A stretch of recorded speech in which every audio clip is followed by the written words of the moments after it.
हे दोस्तों, हम सब लोग हमेशा खुश रहना चाहते हैं और ये सोचते हैं कि हमें कभी भी कोई भी तकलीफ ना हो। ऐसा हो भी सकता है कि हम हमेशा खुश रहें, लेकिन उसके लिए हम कोशिश ही नहीं करते और कभी भी छोटी छोटी बात में गुस्सा हो जाते हैं या दुखी हो जाते हैं।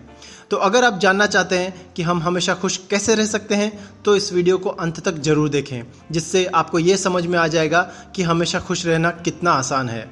मैं इस वीडियो में आपको 4 तरीके बताऊंगा, वो भी एग्जाम्पल के साथ, जिन्हें समझने के बाद आप हमेशा खुश रह सकते हो। So let's begin. खुश रहने का सबसे पहला तरीका है don't compare yourself with others. दोस्तों, आजकल व्हाट्सएप, फेसबुक, इंस्टाग्राम जैसे कई सोशल मीडिया नेटवर्क्स के कारण सब लोग एक दूसरे के बारे में जान सकते हैं कि वो क्या कर रहे हैं, कहाँ जा रहे हैं, कैसे अपनी लाइफ जी रहे हैं, एक्सेट्रा एक्सेट्रा। और फोटोज़ और वीडियोज़ में किसी को भी खुश देखकर हम दुखी हो जाते हैं, ये सोचकर कि हम उसकी तरह एंजॉय नहीं कर पा रहे हैं, हम कहीं घूमने नहीं जा पा रहे हैं, हम बाहर खाना खाने नहीं जा पाते हैं। फ़ोटोज़ में किसी के अच्छे कपड़े देखकर दुख होता है कि हमारे पास इतने अच्छे कपड़े नहीं हैं, हम इतने मॉडर्न स्टाइल में नहीं रह सकते, एक्सेट्रा एक्सेट्रा। ये सब देखकर इंसान को दूसरों की खुशियों में अपना दुख दिखाई देने लगता है और सबको अपना दुख ही सबसे बड़ा दुख लगने लगता है। दोस्तों, खुश होना या दुखी होना हमारे कंट्रोल में है, लेकिन इसे समझने की ज़रूरत है कि किस चीज़ से हमें खुशी मिलेगी और किस बात से हमें दुख होगा।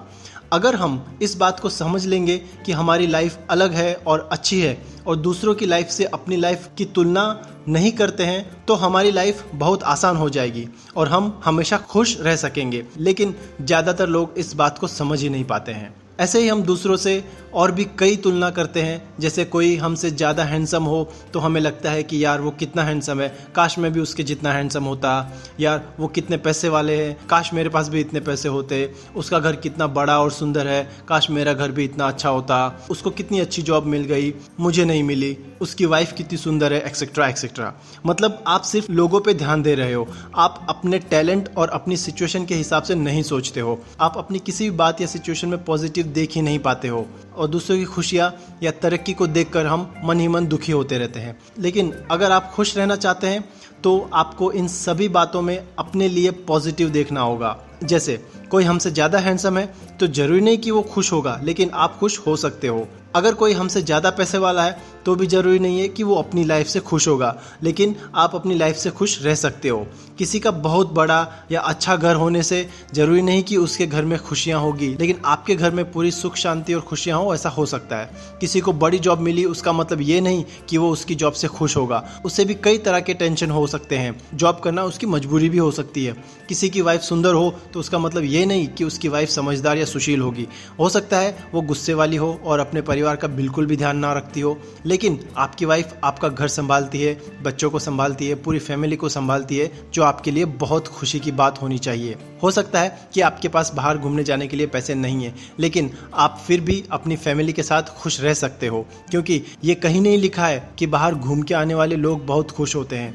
कहने का मतलब है कि हर इंसान को दूसरों की खुशियों में अपना दुख दिखाई देता है और सबको अपना दुख ही सबसे बड़ा लगने लगता है। लेकिन हम इस गलत फहमी को दूर करके खुश रह सकते हैं, क्योंकि खुश रहना और ना रहना हमारे कंट्रोल में रहता है। हम चाहें तो सिर्फ सूखी रोटी खा के भी खुश रह सकते हैं और बाहर मलाईदार कोफ्ता या बिरयानी खाने के बाद भी आपका मूड खराब हो सकता है। इसलिए हमें अपने आप को दूसरों से कंपेयर नहीं करना चाहिए और जो हमारे पास है उसमें ही खुश रहना चाहिए।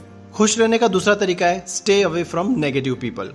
हमें पॉजिटिव सोचने की शुरुआत करनी चाहिए और पॉजिटिव सोचने के लिए सबसे पहले हमें नेगेटिव बातें करने वाले लोगों से दूर रहना होगा। आप अपने आप को उन लोगों से दूर रखें जो आपका समय बर्बाद करते हैं और आपकी एनर्जी वेस्ट करते हैं, फालतू की बातें करके या बेवजह का काम करवा के। इसका मतलब ये नहीं है कि आप उनसे रिश्ता तोड़ दें, लेकिन आपको ऐसे लोगों से थोड़ा दूर ही रहना चाहिए और ज़्यादा लगाव नहीं रखना चाहिए। हमें अपने आप को पॉजिटिव और अच्छे लोगों के साथ रखना चाहिए, क्योंकि अगर हम पॉजिटिव लोगों के साथ रहेंगे तो हमारी सोच भी पॉजिटिव होगी और हर प्रॉब्लम का सॉल्यूशन भी जरूर निकलेगा, जिससे हम खुश रह सकते हैं। लेकिन अगर हम नेगेटिव सोच वाले लोगों के साथ रहेंगे तो हमारी सोच भी नेगेटिव हो जाएगी और नेगेटिव सोच हो जाएगी तो हमें प्रॉब्लम के सॉल्यूशन में भी प्रॉब्लम ही दिखाई देने लगेगी, जिससे हम खुश नहीं रह पाएंगे। इसलिए नेगेटिव लोगों को अपने साथ रखकर अपनी एनर्जी वेस्ट नहीं करनी चाहिए और उनसे दूर ही रहना चाहिए।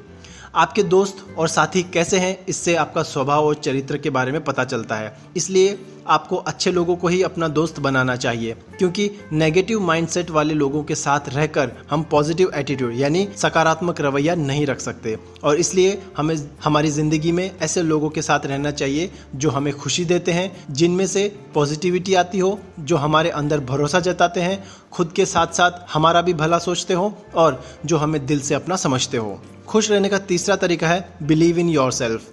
हम में से बहुत लोग ऐसे हैं जो लोगों को देखकर उनके जैसा बनने की कोशिश करते हैं, लेकिन हमें ऐसा नहीं करना चाहिए, क्योंकि हमारे अंदर भी एक अलग इंसान है, एक अलग सोच है और एक अलग तरह का टैलेंट है। और अगर हम किसी की कॉपी करेंगे तो बहुत मेहनत करने के बाद हम थोड़ा बहुत उसके जैसा बन सकते हैं, लेकिन उससे बेहतर नहीं बन पाएंगे। और इसलिए हमें हमारी खुद की एक अलग पहचान बनानी चाहिए, एक अलग इंसान के रूप में, जिससे आपको ज़रूर हमेशा के लिए खुशी मिलेगी। और ऐसा तभी हो सकता है जब आप अपने आप में भरोसा करें और हर प्रॉब्लम का सॉल्यूशन अपने तरीके से निकालें। और अगर आप ऐसा करने लगेंगे और इसकी आदत डाल लेंगे तो आपका आत्मविश्वास बढ़ेगा और आप हमेशा खुश रह पाएंगे।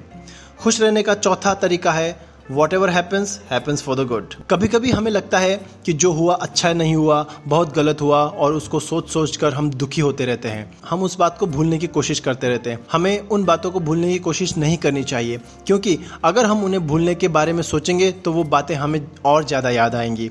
हमें ये सोचना चाहिए कि हमारी मेमोरी से ही हमारा अस्तित्व है, मतलब अब तक जो भी हमारे साथ हुआ है हम वही हैं। यानी हमें ये सोचना चाहिए कि हमारी मेमोरी से ही हमारा अस्तित्व है, मतलब अब तक जो भी हमारे साथ हुआ है हम वही इंसान हैं। यानी अगर आपकी याददाश्त ही नहीं है तो आपका अस्तित्व कुछ नहीं है। फॉर एग्जाम्पल, अगर आपने डॉक्टर या इंजीनियर की पढ़ाई की है तो आप डॉक्टर या इंजीनियर माने जाते हो और लोग आपको उसी से पहचानते हैं, क्योंकि उस फील्ड का नॉलेज है आपके दिमाग में। लेकिन अगर सोचो वो नॉलेज ही नहीं रहे तो आपका क्या अस्तित्व है? कौन पूछेगा आपको? किस पहचान से आप जाने जाएंगे? आपके जीवन में जो घटनाएं घटी हैं, आपने जो काम किया है, जो तकलीफ़ों का सामना किया है, मेहनत करके जो कुछ हासिल किया है, उन सभी घटनाओं की वजह से ही आप आज तक यहाँ पहुँचे हो, जिससे समाज में आपकी एक अलग पहचान बनी है। इसलिए जो भी हुआ है अच्छे के लिए हुआ है, जो हो रहा है अच्छे के लिए हो रहा है, और जो होने वाला है वो भी अच्छे के लिए ही होने वाला है। ये सोचकर हमें हमेशा खुश रहना चाहिए। तो दोस्तों, ये थे हमेशा खुश रहने के 4 तरीके, जिन्हें समझकर और अपनी लाइफ में उन्हें अपनाकर आप हमेशा खुश रह सकते हो। दोस्तों, वीडियो थोड़ा भी पसंद आया तो लाइक करें और कमेंट करें अपने सुझाव। शेयर करें इस वीडियो को अपने फ्रेंड्स और फैमिली मेंबर्स के साथ जो खुश नहीं रहते या खुश रहना चाहते हैं। सब्सक्राइब करें चैनल संजय मीणा को और मेरे आने वाले वीडियोज़ को देखने के लिए बेल आइकन पर क्लिक करके नोटिफिकेशन ऑन कर लें। Finally, thank you for watching the video.